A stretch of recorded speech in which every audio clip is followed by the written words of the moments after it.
Wara li l-Apostlu Pawlu għal 3 darbiet irrepeta l-verità illi aħna ġustifikati bil-fidi u mhux bl-opri tal-liġi, ikkonkluda b'dawn il-kelmiet.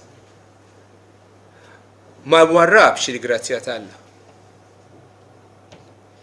Għax jekk il-ħaq jiġi mill-liġi,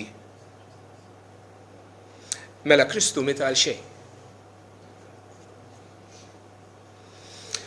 Dan il-vers tal-Iskrittura jpoġġi kull wieħed waħda minna f'salib it-toroq. Jeħtieġ nażlu waħda minnhom. Jeħtieġ nażlu dik it-triq illi twassal għal ġustizzja, għal ħaq li nkunu sewwa Malla. Dawn iż-żewġ toroq għandhom tabella fil-bidu tagħhom. L-ewwel waħda tabella miktub kbir, il-liġi.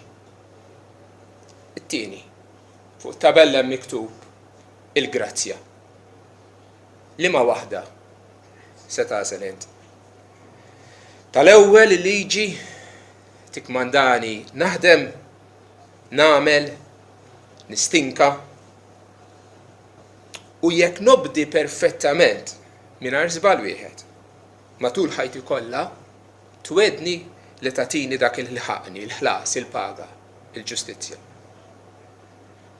Tat-tieni, il-grazzja.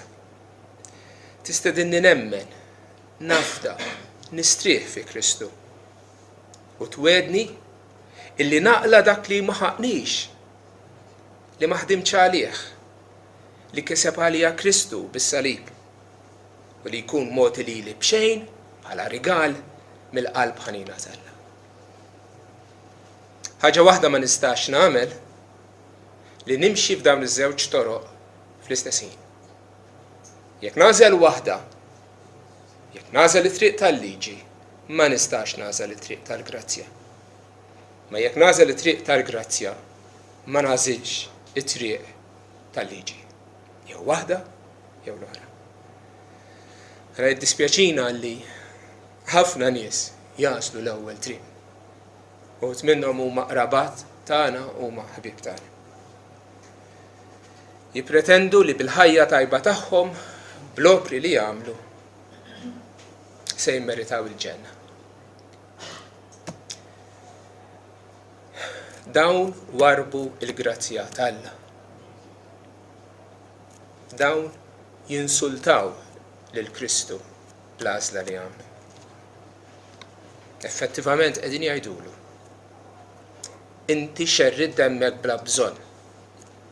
Is-salib tiegħek ma jiswa xejn.